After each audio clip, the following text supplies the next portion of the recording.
And even when we ever wonder what drives someone to keep going, and even when facing immense personal challenges, uh, Paul O'Grady, the beloved entertainer, faced a difficult decision in the months before his passing. And it reveals that a side of him many didn't know kind of minute now. Um, Paul sadly passed away in March 2023, aged 67, at his home in Kent. The cause was a cardiac arrhythmia, but the story behind his final months is truly moving. He was offered a vital heart operation, and implantable defibrillator, but he refused it, and not because he wasn't scared, but still because he didn't want to let anyone down, in my mind. And so Paul had commitments. He signed on to star in the musical Annie and host a dog show. He was determined to fulfill those obligations, even at a personal cost.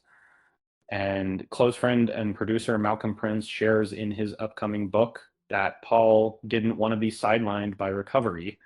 And he wanted to live and work prioritizing his commitments above his health. A week-long hospital stay a few months prior hadn't changed his resolve.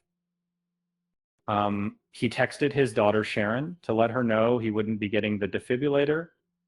It was a heartbreaking decision. Manager Joan Marchands explained that Paul feared losing control element. He didn't want a medical device malfunctioning on stage, potentially embarrassing him in front of an audience. Malcolm's book, Paul O'Grady, Not the Same Without You, offers a candid look at Paul's life, featuring insights from family, friends, and colleagues. The book reveals that Paul seemed to sense his time was limited, making comments that suggested he knew his life was drawing to a close. There's also a discussion of a possible eating disorder stemming from the pressure to stay slim while portraying his famous alter ego, Lily Savage. Makeup artist Vanessa White recalls how Paul wouldn't eat well in character as Lily, highlighting the physical toll of the performance. Recently, Paul's grave finally received a headstone 2.5 years after his death, marking a poignant moment for his widow, Andre Porcasio.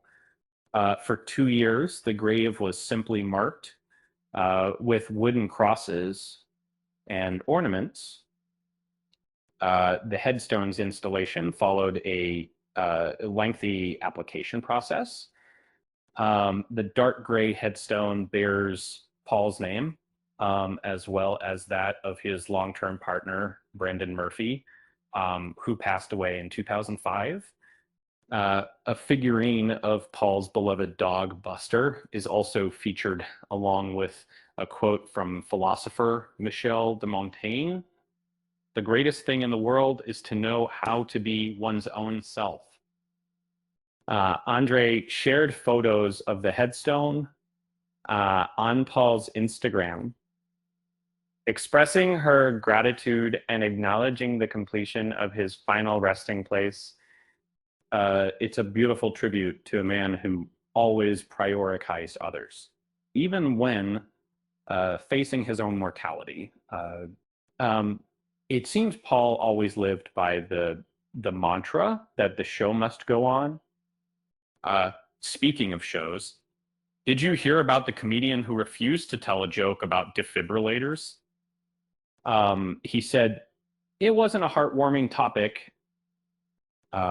With that said, thanks for watching, and until next time.